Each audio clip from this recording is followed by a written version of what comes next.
میں ایک سادی سی بات کرتا ہوں، اتنے لوگ جتنے لوگ یہاں بیٹھے ہیں اگر کسی دنیا دار کے ڈیرے پہ چلے جائیں اور اس سے کوئی چیز طلب کریں اور وہ دینے کی استطاعت رکھتا ہو تو وہ کیا خالی لٹائے گا؟ وہ کہے گا اتنے لوگ آگے ہو تو ڈیرہ داری کی شان کے خلاف ہے کہ میں ان کو خالی لٹاؤں۔ تو جب یہ دنیا دار خالی نہیں لٹاتا تو رب کیسے خالی لٹائے گا؟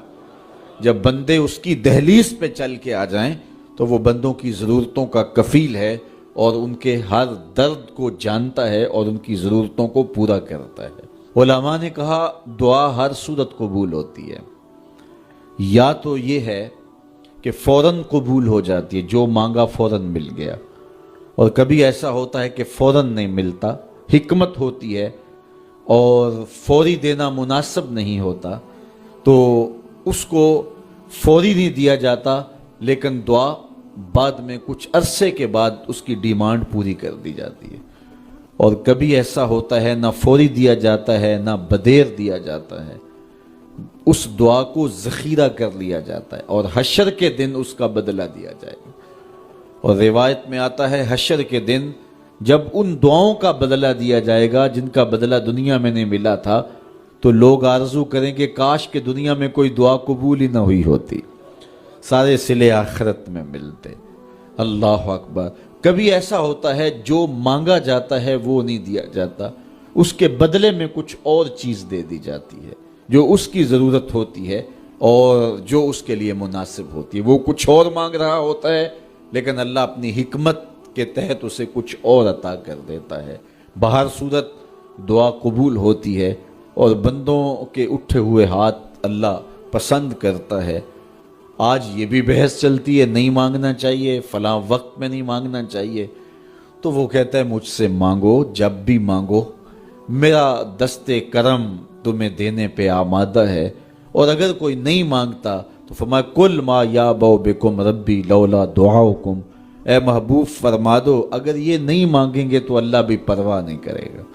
مانگنا تمہاری ضرورت ہے، اگر تم مانگتے رہو گے تمہاری جھولیاں بھرتا رہے گا، اور اگر تمہیں اسے نہیں پکارو گے تو وہ بھی تمہاری پرواہ نہیں کرے گا۔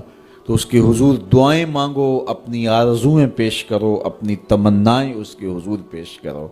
اچھا دنیا داروں سے مانگیں تو اپنے لیے مانگتے ہیں، لیکن اللہ سے مانگو تو اپنے لیے بھی مانگو، اوروں کے لیے بھی مانگو۔ وہ کریم ہے، وہ دیتا ہے اور خوش ہو کے دیتا ہے، تو اس سے مانگو، اس سے جھولی پھیلاؤ۔ اللہ سے راز و نیاز کی باتیں، جو باتیں بندہ کسی سے نہیں کر سکتا وہ اپنے رب سے ڈائریکٹ کرتا ہے، اپنے دل کے سارے دکھڑے اپنے رب کی دہلیز پہ رکھتا ہے اور اپنی ساری ضرورتیں مالک کی چوکھٹ پہ رکھ دیتا ہے، اور اس سے مانگتے ہوئے بندے کو شرم نہیں آتی، حیا نہیں آتا، بلکہ اس سے مانگتے ہوئے فخر محسوس ہو رہا ہوتا ہے کہ میں اپنے رب سے مانگ رہا ہوں۔ کسی اور سے مانگیں تو جھجک لگتی ہے، لیکن مالک سے مانگیں تو اپنائیت کا احساس ہوتا ہے کہ میں اس سے مانگ رہا ہوں، اس لیے کہ وہ ہمارا رب لگتا ہے، ہمارا اس سے ربط کتنا گہرا ہے۔ مسجد نبوی کا ایک کونا تھا اور ایک بندہ وہاں بیٹھ کے دعا مانگ رہا تھا۔ اس کے دعا کے لفظوں پہ غور کیجئے، اے اللہ میں تجھ سے اس لیے مانگتا ہوں کہ تو میرا اللہ ہے، تیرے علاوہ میرا ہے بھی تو کوئی نہیں۔ تو یہ وہ دعا مانگ رہا تھا اور مسجد نبوی کے کونے میں بیٹھا تھا۔ حضور نے دیکھا تو ایک صحابی سے کہا وہ جو دعا مانگ رہا ہے اس کو جا کے بتا دو تمہاری دعا قبول ہو گئی ہے۔ وہ مانگ اس ڈھب سے رہا ہے۔ تو یہ دعا اپنے رب سے نیاز ہے، دعا خود عبادت ہے۔ جب تمہاری ضرورتوں کا کفیل وہ ہے تو پھر اس سے نہیں مانگیں گے تو کس سے مانگیں گے؟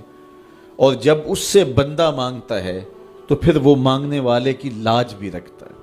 ان ربکم حیی کریم یستحیی من عبدہ اذا رفع یدہ ان یردہما صفرا، تمہارا رب حیا کرنے والا کریم ہے، جب بندے اس کے سامنے ہاتھ پھیلا کے دعا مانگتے ہیں اللہ فرماتا ہے مجھے شرم آتی ہے ان کے اٹھے ہوئے ہاتھ خالی کیسے موڑوں۔ جب انہوں نے مجھ سے مانگا ہے تو میں نے بھی نہ دیا تو کون دے گا؟